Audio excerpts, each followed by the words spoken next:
It's moving all the way from the top and down to the anchor plate. This was exactly the kind of flexibility that the Oresund bridge needed to avoid. It had to be rigid in order to carry the tremendous weight of car and rail traffic. And it needed awesome engineering if it was going to break world records.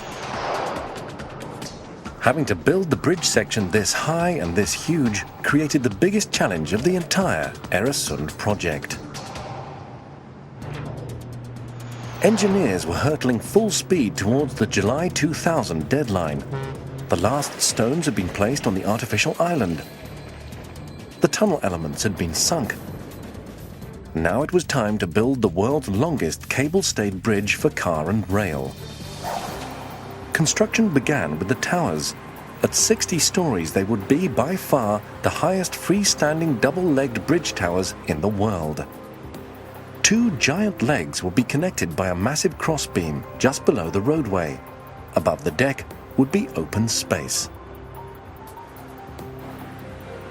There were two reasons for this lack of crossbeam above the road.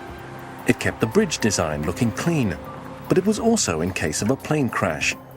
If this computer-animated disaster were ever to become reality, freestanding towers would help the bridge survive.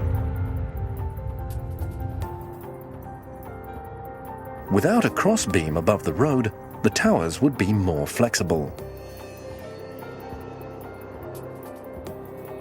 In the event of a crash, less of the impact would be transmitted to the rest of the bridge, and it would stand a better chance of survival.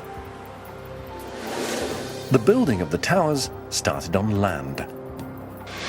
Like the tunnel segments, the foundations were made in a dry dock. They were enormous, the base of each covering 1,500 square meters, enough land for a house, garage, and garden. Their dead weight was over 18 million kilograms. This was a lot lighter than the tunnel segments, but moving them was much trickier. They were 22 meters high.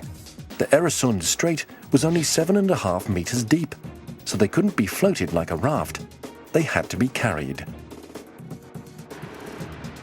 No vessel existed that could do this, so the Oresund engineers built one. They started with two immense barges, then connected them at both ends to create a kind of catamaran.